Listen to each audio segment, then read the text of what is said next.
নমস্কার বন্ধুরা, আমি মধুমিতা। তা আজকে একটা মজার পিঠে রেসিপি নিয়ে চলে এসেছি। তা আজকে আমি একদম নরম তুলতুলে সুজির রসভরি পিঠে তৈরি করে দেখাবো। তা পিঠে তো অনেক রকম তৈরি করে খেয়েছে, একবার হলে পিঠেটা তৈরি করে খেয়ে দেখবে বন্ধুরা, খেতে দারুণ লাগে আর বানানো খুবই সহজ, অল্প সময়ের মধ্যে ঝটপট তৈরি হয়ে যায়। তো চলো আমি রেসিপিটা কি করে তৈরি করব, প্রথম থেকে শেষ পর্যন্ত ভিডিওটি দেখবে, আশা করছি খুবই ভালো লাগবে। আর এই যে আমার সঙ্গে আছে অরিত্র। কি হচ্ছে? কি খাচ্ছ? ওটা কি?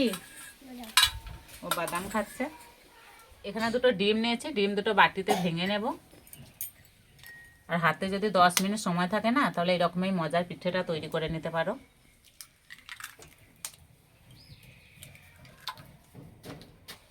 এবার ডিমটা ভালো করে ফেটে নেব।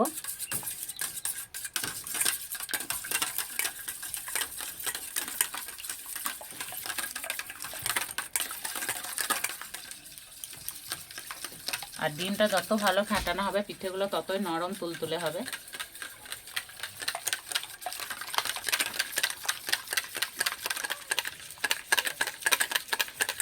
এইভাবে ফেটাতে ফেটাতে ডিমের কালারটা চেঞ্জ হয়ে যাবে। এবার এই ডিমে দেবো অল্প একটু নুন, এলাচ গুঁড়ো, ডিমের আর আস্তে গন্ধটা আসবে না। আর দেবো গোলমরিচের গুঁড়ো, এতে পিঠের স্বাদটা খুব ভালো আসবে। আর দেবো 1 চামচ সাদা তেল। আর দেবো 1/2 চামচ বেকিং পাউডার। আবার একসঙ্গে ভালো করে মিশিয়ে নেব।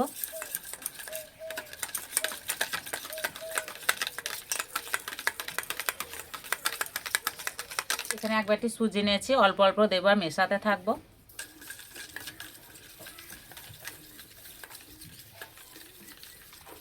একেবারে দিয়ে দিলে হবে না, অল্প অল্প দিতে হবে, এইভাবে মেশাতে হবে, তাহলে গোলাটা খুব সুন্দর রেডি হবে।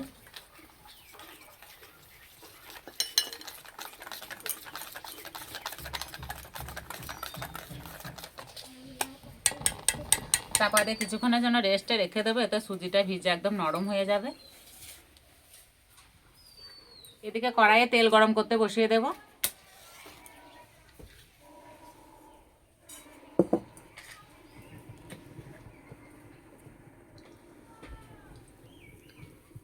চাপাটা খুলে দেব। এই যে গোলাটা ঠিক এইরকম রেডি করতে হবে।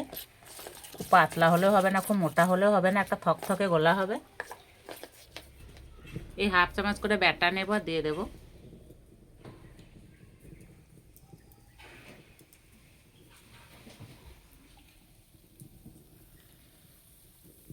তেল খুব একটা বেশি গরম করলে হবে না, হালকা গরম করতে হবে।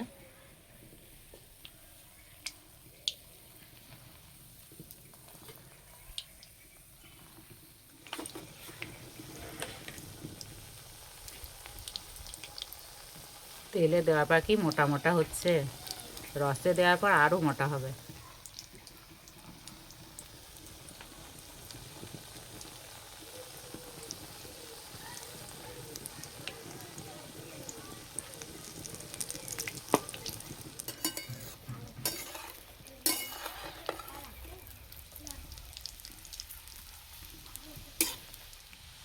আর ডিম দেওয়া আছে বলে একটু ফেনা ফেনা ভাব হচ্ছে, এতে কোনো অসুবিধা হবে না।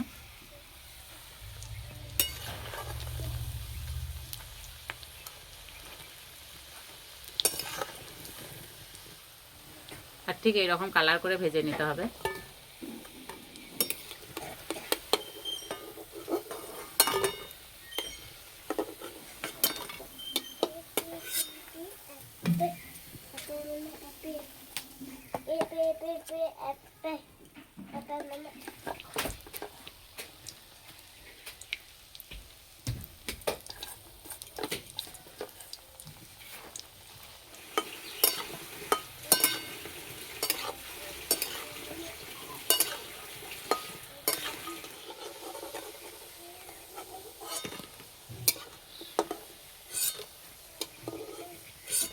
আর বড়াগুলো দেখতে কত সুন্দর লাগছে।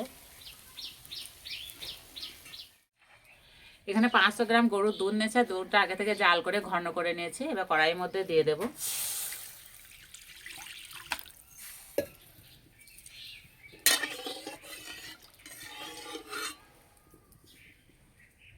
এবার দুধে দেবো এলাচ আর তেজপাতা, এতে স্বাদ আর গন্ধ দুটোই খুব ভালো আসবে। আর দেবো 1 বাটি চিনি।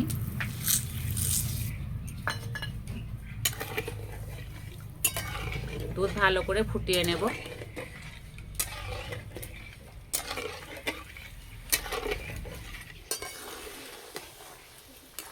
এই পিঠেটা একদিন হলেও তৈরি করে বন্ধুরা খেয়ে দেখবে, খেতে দারুণ লাগে।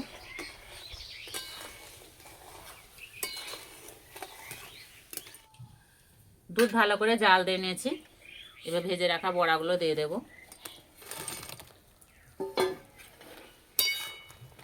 বড়া দেওয়ার পর বেশিক্ষণ ফোটাবো না, 2-1 বার ফুটে নিলেই হয়ে যাবে।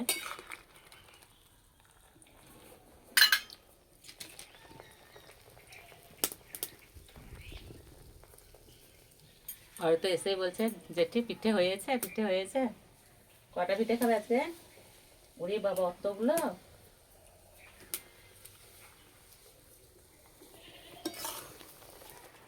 এবার নামিয়ে দেব।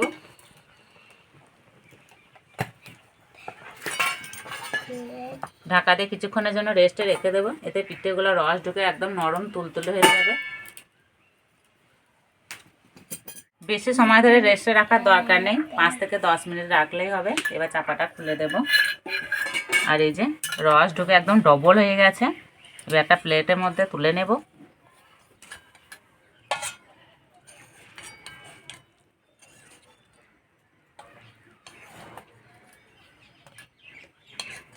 একদম রসালো নরম তুলতুলে হয়েছে।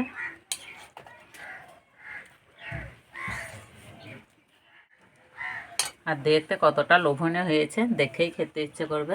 খাওয়ার জন্য একদম রেডি হয়ে গেছে। আর অরিত তো কখন থেকে খাবো খাবো করছে। না না, চামচ না।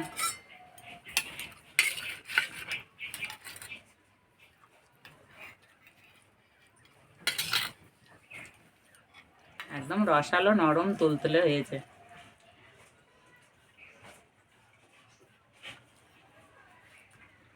মুখে দিতে মিশে যাচ্ছে। আর খেতে বন্ধুরা দারুণ লাগছে।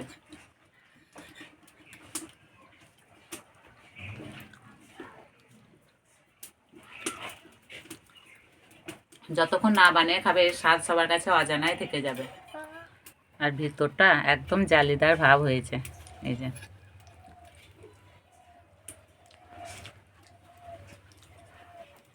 খেতে এতটাই ভালো লাগছে, 2টা খেলে মন ভরবে না। আর তো কেমন হয়েছে? ভালো? খেয়ে না, আরো নিতে হবে তো।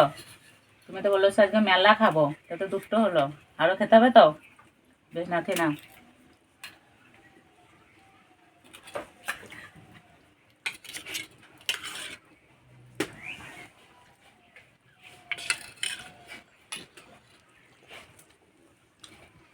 তো এইভাবে তৈরি করে খেয়ে আমাকে কমেন্টে জানাবে কেমন লেগেছে। তাকে পিঠের রেসিপিটা ভালো লাগলে বন্ধুদের সঙ্গে শেয়ার করবে, চ্যানেলটি সাবস্ক্রাইব করবে। তাকে তো আবার অন্য কোনো রেসিপিতে দেখাবে। সবাই সুস্থ থাকবে, ভালো থাকবে, সাবধানে থাকবে।